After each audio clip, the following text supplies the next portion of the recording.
I know that was the same for you. You said you wake up at 3:30, get your workout in, do your things, then you go to work. And I remember talking to you, well, hell, when we started this thing, we were running our laps in the backyard in the snow in like 15-degree weather to get our 45-minute run in. Yes. The difficult days are absolutely difficult. You know, you doing that trip to driving to California, me flying to Montana, to come see my family. Oftentimes I'd get a 6 a.m. flight. I'm getting up at 3:30 in the morning, getting my first workout in.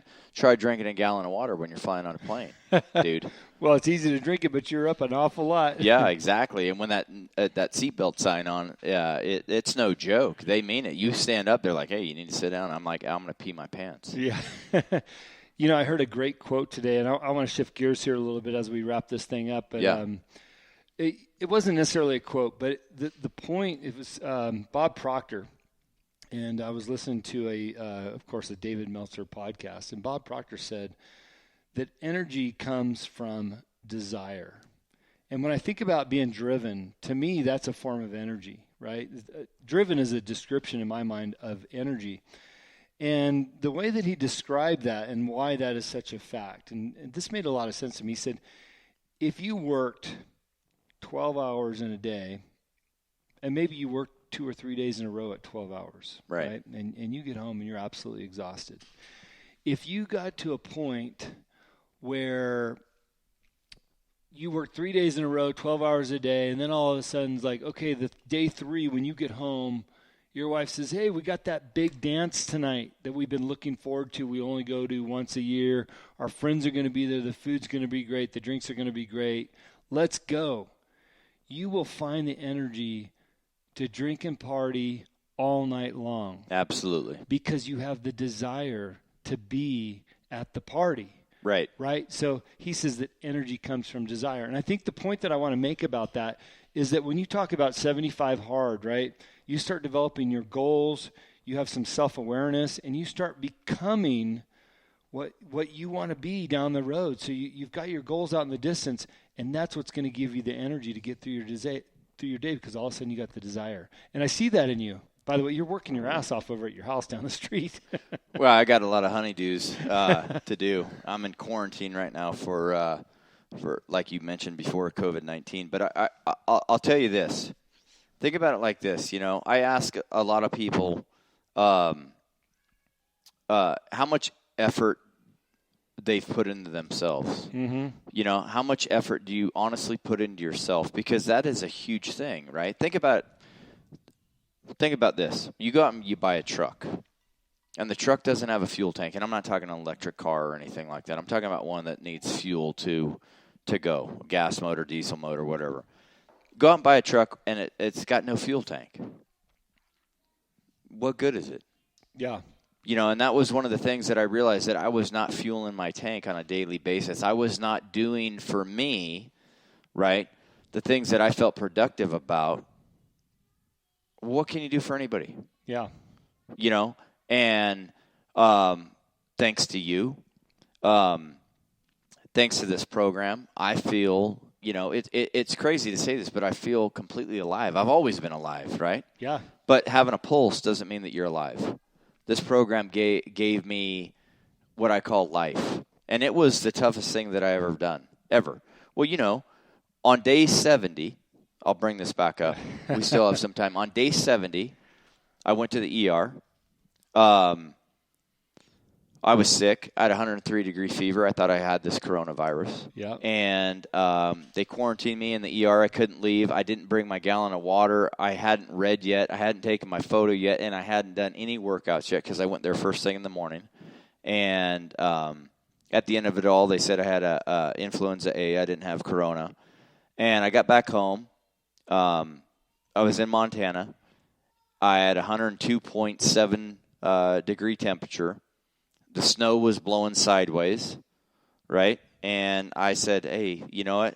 If I'm going to be responsible for me, I can't go out and do this workout." Yeah.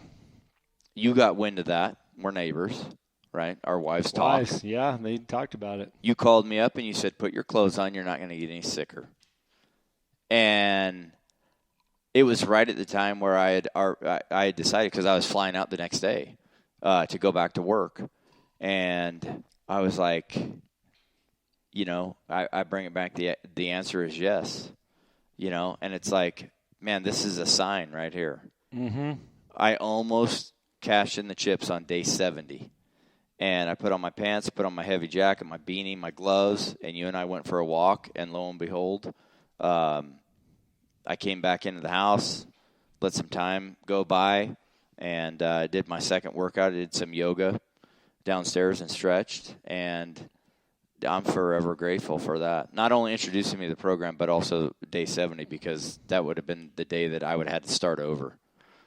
Well, what I want to say about that, and by the way, great job pulling it out that day and, going out for that walk. Intuition told me you needed a friend that day and you needed something to get you through. And I think to our listeners, if intuitively you're thinking somebody might need some help and some support, please offer it to them. It never hurts to reach out and make that phone call or make that text just to say, hey, by the way, I'm here for you if you need me. I'm going to just take a quick second. I had a friend text me this morning, and unfortunately his brother passed away. He was he's a veteran. He served some time overseas, and he took his life.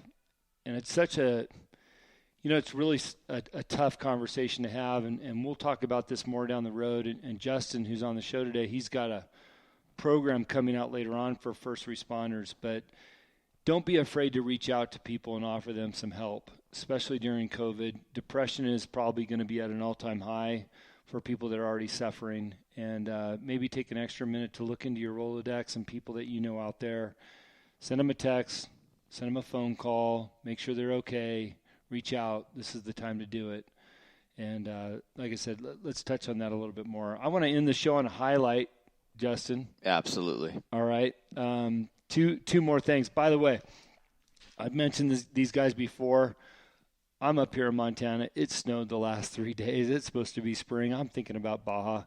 My buddy Jeff, he owns a company called Baja Bound Insurance, and they're an insurance company if you're going to go to Mexico. But what I love about Baja Bound Insurance is that on their website they talk about like all the things that are happening in Mexico, all the places that they're really a great resource for traveling down there. And of course, I've got my wine business down in the Valle de Guadalupe, north of Ensenada.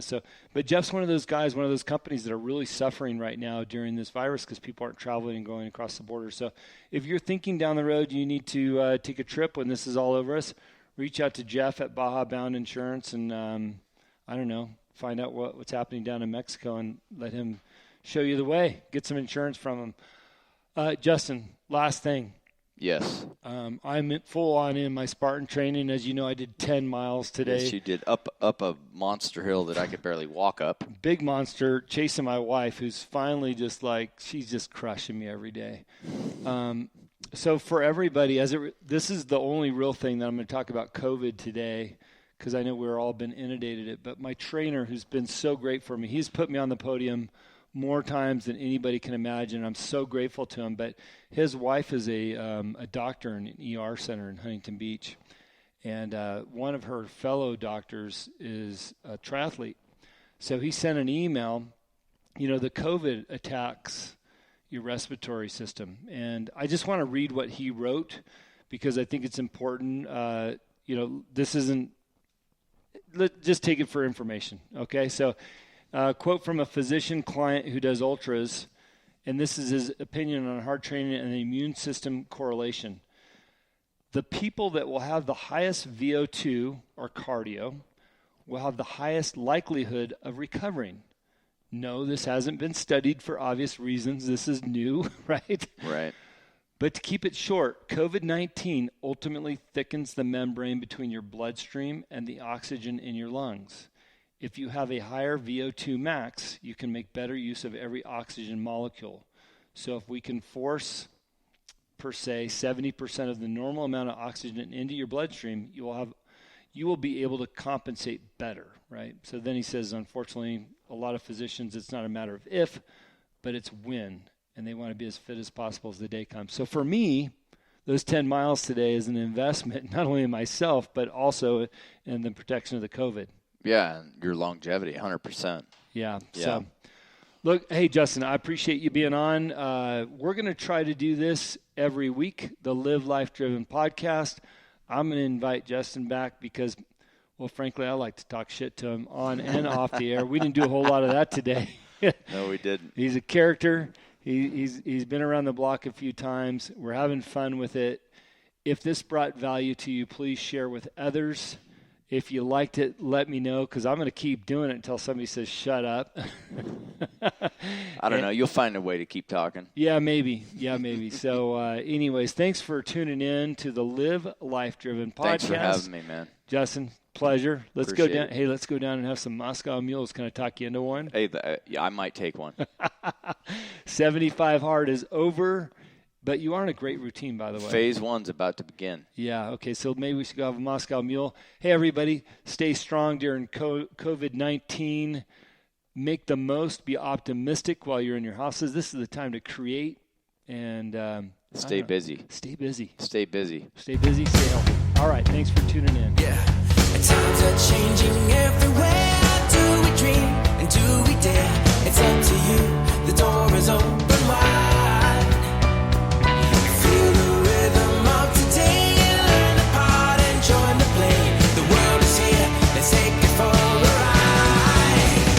You could be larger than life.